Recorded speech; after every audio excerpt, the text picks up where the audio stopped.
വീണ പറയച്ചാ.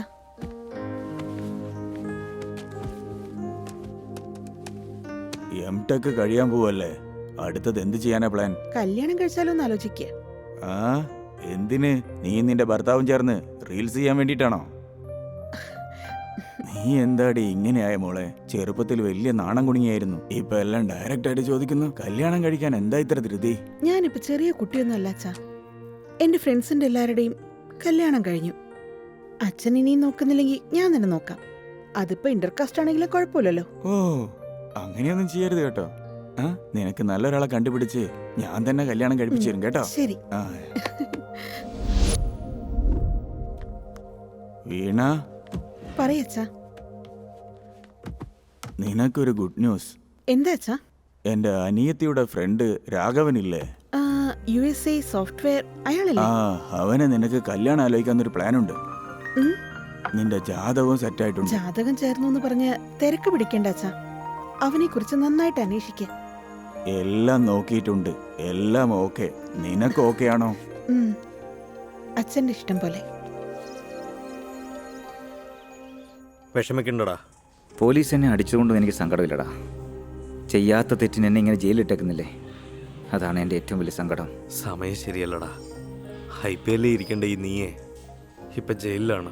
ആ പിന്നെ അച്ഛനെവിടെ? നിന്റെ ബെയിലിന്റെ കാര്യമായിട്ട് പുറത്ത് ചുറ്റിക്കൊണ്ടിരിപ്പുണ്ട്. ശരി, അതൊക്കെ വിട്. നിനക്ക് ബിരിയാണി ഇഷ്ടമല്ല, അതുകൊണ്ടാണ് മേടിച്ചോണ്ടെന്ന് കഴിക്കടാ. വേണ്ട. വേണ്ടെന്നോ? പുറത്ത് എത്ര പേരെ ഞാൻ മാനേജ് ചെയ്ത് എടുത്തോണ്ട് വന്നേക്കുവാ. സ്മെല്ലൊക്കെ സൂപ്പറായിട്ടുണ്ട്, നീ ഇങ്ങോട്ട് കഴിച്ചേ.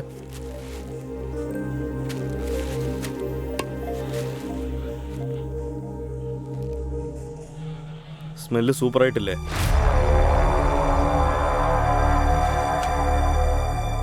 മച്ചാ, സ്മെല്ലെന്ന് പറഞ്ഞപ്പോൾ എനിക്കൊരു കാര്യം ഓർമ്മ വരുന്നു. അന്ന് ഞാൻ വീട്ടിൽ നിന്ന് പോകുമ്പോൾ എൻ്റെ കാറിനകത്ത് ഒന്നുമില്ലായിരുന്നു, ഒന്നുമില്ലാതെയാണ് പോയത്. പക്ഷേ ആ പോലീസ് ചെക്ക് പോസ്റ്റിൽ ചെക്ക് ചെയ്യുമ്പോഴാണ് എൻ്റെ വണ്ടിക്കകത്തുനിന്ന് സാധനം കിട്ടിയത്. അപ്പോൾ അവിടെ എന്തോ സംഭവിച്ചിട്ടുണ്ട്. മച്ചാ, നീ ഒരു കാര്യം ചെയ്യും, അവിടെയുള്ള ആ CCTV ക്യാമറയൊക്കെ ഒന്ന് ചെക്ക് ചെയ്യും, എന്തെങ്കിലും ഒരു ക്ലൂ കിട്ടും. ശരിയടാ.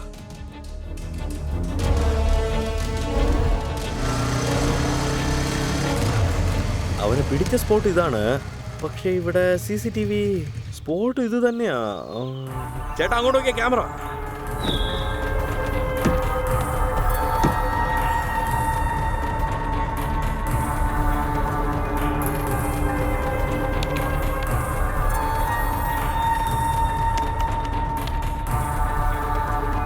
ഇതാ നോക്കിക്കോളൂ.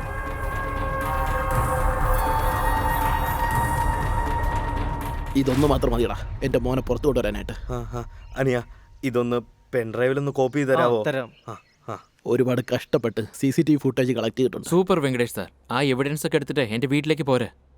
അത് മാത്രം മതി നമുക്ക് കേസ് റീഓപ്പൺ ചെയ്യാനായിട്ട്. താങ്ക് യു സാർ, ഞാൻ വന്നേക്കാം.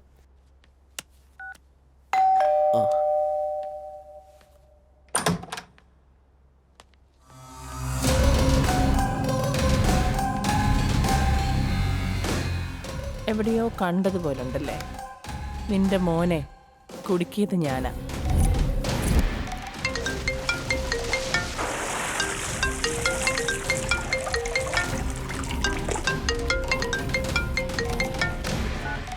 ഹലോ,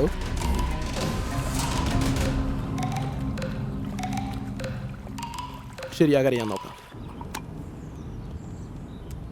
ഹലോ മൗന, ഇപ്പോഴാണ് ന്യൂസ് കിട്ടിയത്, നീ ശ്രദ്ധിച്ച് കേൾക്ക്. എല്ലാ സ്ഥലത്തും ചെക്ക് പോസ്റ്റ് വെച്ച് ചെക്ക് ചെയ്തുകൊണ്ടിരിക്കുകയാണ്. നിന്റെ പുറകിൽ ഞാനുണ്ടെന്നറിഞ്ഞ എൻ്റെ രാഷ്ട്രീയ ഭാവി തന്നെ അസ്തമിക്കും. പക്ഷേ ഒരു കാരണവശാലും നമ്മൾ പിടിക്കപ്പെടാൻ പാടില്ല. Be careful. ഓക്കെ ഡാർലിംഗ്, ഞാൻ നോക്കിക്കോളാം.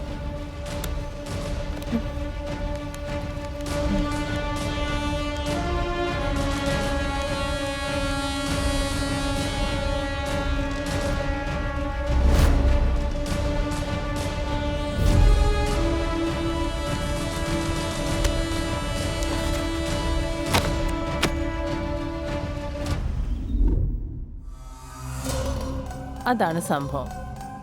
ആ ഡ്രഗ് കേസിൽ നിന്റെ മോനെ കുടുക്കിയതിന് ശേഷം ആ പയ്യനെക്കുറിച്ച് ഞാൻ എല്ലാം അന്വേഷിച്ചു. അവൻ ബുദ്ധിശാലിയാണെന്നാണ് ഞാൻ അറിഞ്ഞത്. ഞാൻ ഊഹിച്ചതുപോലെ തന്നെ അന്ന് ചെക്ക് പോസ്റ്റിൽ എന്താ നടന്നെന്ന് അവൻ മനസ്സിലാക്കി. ഈ എവിഡൻസ് ഒക്കെ കാണിച്ച് നിന്റെ മോനെ രക്ഷപ്പെടുത്തി എന്നെ കുടുക്കി ജയിലിലേക്ക് അയക്കണം എന്നാണോ നീ വിചാരിക്കുന്നത്? ഏയ്, ആ ദൈവം എൻ്റെ മോൻ്റെ നല്ലതിന് വേണ്ടിയാണ് ഈ ആധാർ എൻ്റെ കയ്യിലെത്തിച്ചത്. അവനെ വെളിയിൽ കൊണ്ടുവന്ന് നിന്നെ ഞാൻ അകത്താക്കിയേക്കാം. Very good. ഇതെല്ലാം നടക്കണമെങ്കിൽ ആദ്യം നീ ജീവനോടെ ഇരിക്കണ്ടേ?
Happy birthday Happy birthday to you.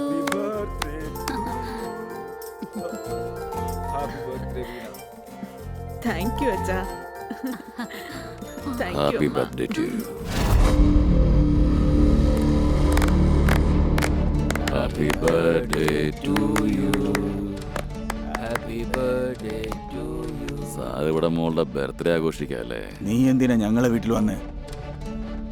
എന്താ സാറേ, വിളിക്കാതെ വന്നതുകൊണ്ട് സാറിന് ദേഷ്യമായോ? അതിന് ഒരു ഒപ്പ് ചോദിച്ചിട്ട് സാറ് തന്നില്ല. ഒരു കഷ്ണം കേക്കെങ്കിലും എന്താ? ഏയ് ഏയ്, മര്യാദക്ക് പുറത്തു പോ. തന്റെ മോളൊരു കൊച്ചു സുന്ദരിയാണല്ലോ സാറേ. ഏയ്, മര്യാദയ്ക്ക് സംസാരിച്ചോ, ഇല്ലെങ്കിൽ ചെരുപ്പ് മുഖത്ത് വീഴും. ഏയ്, കൈ എടുക്കടാ. മോളൊന്ന് സഹകരിക്കേ, നല്ല സുഖമായിരുന്നു.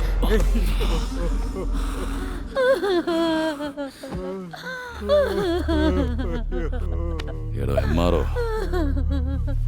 എന്നെ കുറിച്ചെല്ലാം അറിഞ്ഞിട്ടും താൻ എന്നോട് എതിർക്കാൻ വന്നു.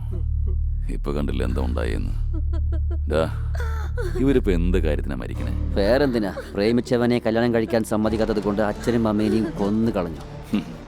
മുത്തപ്പ, ഇവിടെ പറഞ്ഞത് നീ കേട്ടില്ലേ? എന്നാ തുടങ്ങിക്കോ.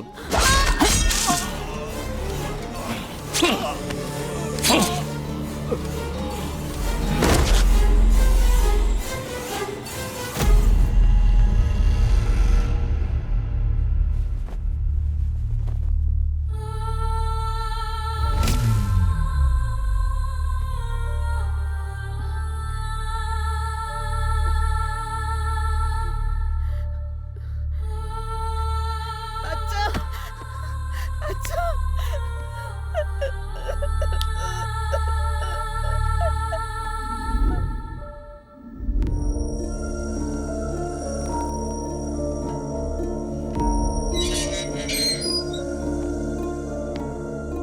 എന്തടി നീ എന്താ ഒന്നും കഴിക്കാതിരിക്കുന്ന? മോന്ത കണ്ട ഒരു തെറ്റും ചെയ്യാത്ത പാവത്തിനെ പോലുണ്ടല്ലോ. ഒരു ദയ ഇല്ലാതെ നീ അച്ഛനും അമ്മയെ പോലും കൊന്നില്ലേ. ഇനി ജീവിതകാലം മുഴുവൻ ഇവിടെ കിടക്കാം. കഴിക്ക്, കോടതി പോകാൻ സമയമായി. എല്ലാരും നിന്നെ തൂക്കിക്കൊല്ലുമെന്നാ പറയുന്നത്.